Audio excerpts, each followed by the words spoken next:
Imaginez un moment critique de la vie du prophète Élisée, raconté de manière vivante dans le livre des rois.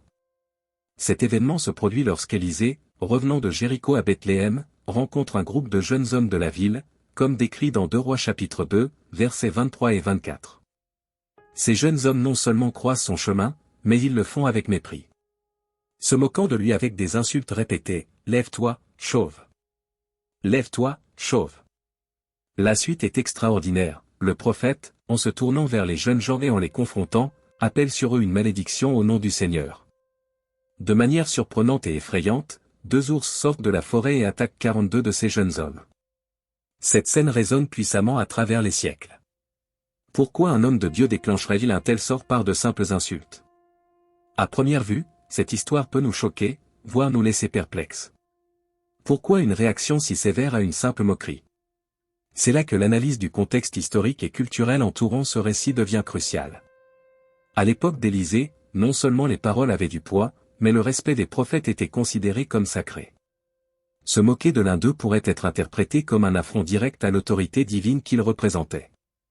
Ainsi, en explorant d'autres textes et contextes bibliques, nous commençons à comprendre que cet événement n'était pas seulement une question de vengeance ou de punition disproportionnée, mais une démonstration du sérieux avec lequel l'honneur et le respect étaient traités à cette époque. Alors que nous approfondissons cet épisode intrigant de la vie du prophète Élisée, il est crucial de réaliser que les jeunes impliqués n'étaient pas simplement des enfants innocents, mais des hommes d'une vingtaine d'années. Le terme hébreu précise qu'il ne s'agissait pas d'un rassemblement anodin, ils étaient 42, tous habitants de Bethléem, ville alors célèbre pour son idolâtrie et son rejet des prophètes de Dieu. Cet acte de moquerie contre Élisée n'était pas seulement un geste de manque de respect juvénile, mais un rejet explicite de l'autorité divine qu'il représentait. Comme nous le rappelle le psalmiste dans le psaume 105, verset 15, « Ne touchez pas à mon oint, et ne maltraitez pas mes prophètes. » Dans ce contexte, les prophètes étaient considérés comme des ambassadeurs de Dieu. Rejeter un prophète, c'était rejeter le message même et la présence de Dieu. L'insulte le qualifiant de « chauve » avait une connotation encore plus profonde dans le contexte culturel de l'époque.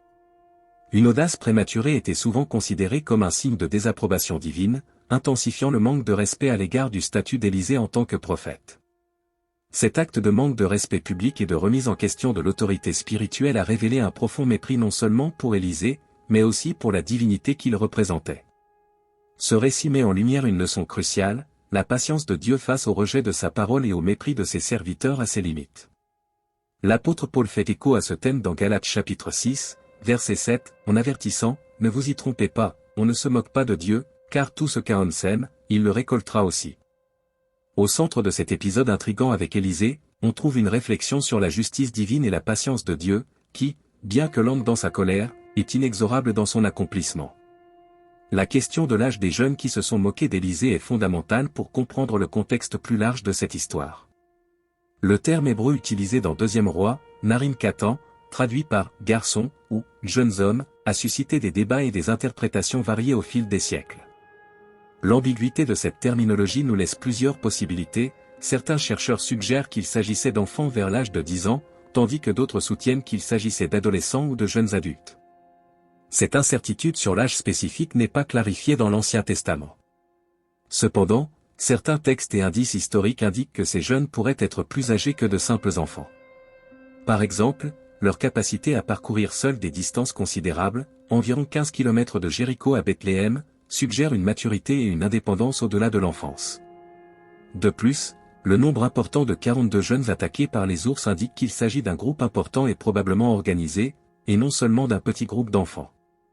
Historiquement, il est documenté que dans de nombreuses sociétés anciennes, des groupes de jeunes hommes célibataires sans responsabilité familiale formaient souvent des gangs susceptibles de se livrer à des actes de violence et d'intimidation. Cette perspective historique nous aide à comprendre le potentiel perturbateur et la menace sociale que représentaient ces groupes, plaçant l'incident relaté dans un contexte plus large de tensions sociales et morales de l'époque. Compte tenu de ces informations, il existe une tendance irrésistible à comprendre ces jeunes comme des adultes turbulents au début de la vingtaine. Cette interprétation est renforcée par le contexte culturel de l'époque, qui permet de comprendre la gravité de l'insulte faite à Élisée en se moquant de son apparence. Ces jeunes ne se contentaient pas de pointer du doigt une caractéristique physique, mais contestaient publiquement son autorité de prophète de Dieu, un geste dont la gravité serait difficile à comprendre pour les enfants. Ce défi prend plus de sens lorsqu'il est assigné à des jeunes cherchant à déstabiliser l'ordre établi.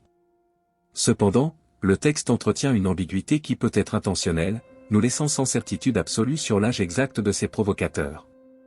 Cette incertitude intentionnelle nous invite à nous concentrer moins sur les détails chronologiques que sur le contenu de ce qui s'est passé. La véritable leçon de cet épisode ne réside pas tant dans l'âge des personnes impliquées que dans la gravité de leurs actes. Le rejet arrogant et délibéré de la parole de Dieu par ces jeunes idolâtres reflète un état de cœur bien plus grave et troublant que n'importe quelle mesure du temps ou de la maturité physique. Ainsi, qu'ils aient 10, 20 ou 30 ans, cela devient secondaire par rapport à la justice divine qui répond proportionnellement à la gravité du péché commis. Ce triste épisode rappelle avec force que le rejet des messagers de Dieu ne reste pas impuni et que l'importance de répondre à l'appel du Seigneur traverse toutes les étapes de la vie, de l'enfance à l'âge adulte. L'identité exacte des jeunes hommes qui se sont moqués d'Élisée reste entourée de mystères et de débats parmi les érudits en raison du manque de détails dans le texte biblique. Cependant, la situation géographique et le contexte culturel du royaume d'Israël à cette époque offrent des indices importants qui permettent de faire la lumière sur l'incident. La confrontation a eu lieu sur la route entre Jéricho et Bethléem, et il est crucial de noter que Bethléem, à cette époque, était un centre important de culte idolâtre. Après la division entre le royaume du Nord, Israël, et le royaume du Sud, Juda, Jéroboam Ier établit un temple dédié au veau d'or à Bethléem. Cette pratique, fermement condamnée par les prophètes, n'était pas seulement une innovation religieuse, mais une résurrection d'eux. Une ancienne tradition cananéenne dans laquelle le dieu de la tempête était vénéré sous la forme d'un taureau. En instituant le culte du veau d'or, Jéroboam cherchait à créer une alternative nationaliste au pèlerinage au temple de Jérusalem, resté sous le contrôle de Juda. Ce mouvement était vu, du point de vue de la religion mosaïque, comme une idolâtrie répréhensible. Par conséquent, la mission d'Élisée en se rendant à Bethléem n'était pas anodine. Il se dirigeait directement vers un bastion du paganisme israélite pour prêcher la repentance. Nous pouvons supposer que les jeunes hommes rencontrés par Élisée sur la route étaient probablement originaires de Bethléem ou en route pour participer à des rituels idolâtres au temple. Leur hostilité envers le prophète reflétait un rejet plus large, typique des cercles païens, du message du Seigneur. Ce rejet n'était pas seulement un acte isolé de manque de respect, mais faisait partie d'une résistance plus large contre les valeurs et les commandements transmis par les prophètes de Dieu au cours de cette période turbulente du royaume d'Israël. Ces cultes licencieux attiraient les foules par leurs festivités effrénées et séduisantes, créant une atmosphère de ferveur religieuse contraire aux enseignements de Dieu. Les prophètes étaient attachés à la préservation du culte pur et s'opposaient vigoureusement à ces pratiques considérées comme une grave contamination. Nous pouvons supposer que certains des jeunes hommes qui ont affronté Élisée étaient affiliés à ces sectes idolâtres et immorales. Son attitude manifestée par des insultes et des agressions reflète clairement un rejet des valeurs de l'alliance mosaïque et représente la résistance arrogante et violente d'une jeunesse corrompue, séduite par les cultes païens qui prolifèrent dans le royaume déviant d'Israël. Le châtiment sévère et exemplaire qui s'ensuivit doit être replacé dans le contexte de cette lutte spirituelle contre les déviations idolâtres d'une nation promise au Seigneur. Élisée, face à cette bande d'émeutiers, défendait l'honneur du Dieu saint devant un groupe endoctriné par la religion païenne prédominante. Cet épisode met en lumière l'éternel besoin de vigilance face aux séductions des idoles modernes, comme le succès à tout prix et le culte de la personnalité.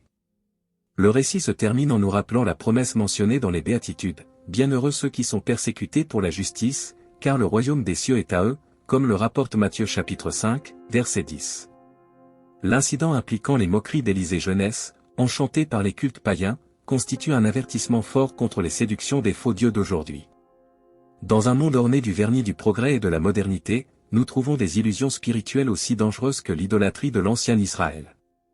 Notre société contemporaine, souvent manquant de discernement, idolâtre la réussite professionnelle et sociale, promouvant un culte du carriérisme et un dévouement inébranlable au dieu de l'argent qui domine suprêmement, intensifiant l'avidité et l'injustice.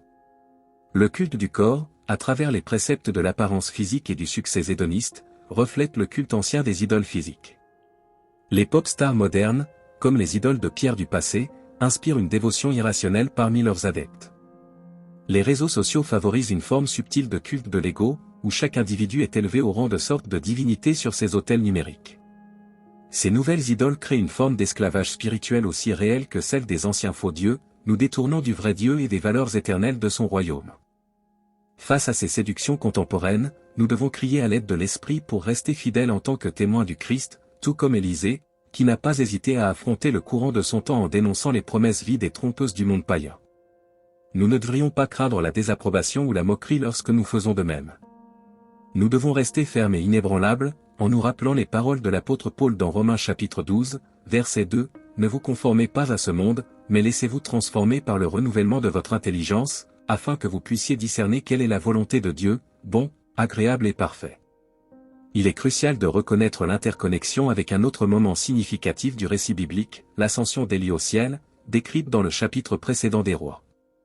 Cette connexion met en évidence non seulement une répétition de vocabulaire, mais une provocation intentionnelle qui résonne dans des actes aux implications plus profondes.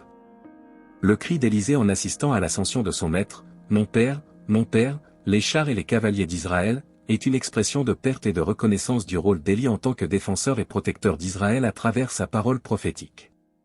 Ce moment de transition prophétique est marqué par un profond respect et une expression de lamentation pour Élisée. La moquerie des jeunes de Bethléem envers Élisée porte une signification profonde, révélant un rejet conscient et délibéré de la parole prophétique. Non seulement ils se moquent d'Élisée, mais ils le font à travers une parodie blasphématoire des paroles sacrées utilisées par Élisée lorsqu'il fut témoin de l'ascension d'Élie. Au lieu de reconnaître l'autorité prophétique avec un respectueux « Mon Père », il le rabaisse en criant « Lève-toi, chauve ». Cette inversion des termes bibliques n'est pas seulement une provocation, mais un blasphème conscient et prémédité. En criant « Montez, chauve », ces jeunes idolâtres non seulement se moquent de l'apparence d'Élisée mais rejettent aussi délibérément les prophètes envoyés par le Seigneur qui les rappellent à la vraie foi. La moquerie devient alors une représentation symbolique du rejet plus large de la prophétie, par extension, de la parole de Dieu elle-même. Cet épisode, lorsqu'il est lié à l'ascension d'Élie, révèle les risques spirituels élevés impliqués.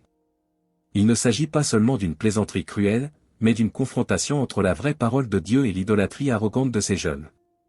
La punition sévère à laquelle ils sont confrontés reflète la gravité de leur péché contre le Saint-Esprit. Si vous avez été béni par ce message, veuillez taper le mot « Amen » dans la section commentaires ci-dessous. Je déclare que toutes les bénédictions sont maintenant sur vous, au nom de Jésus.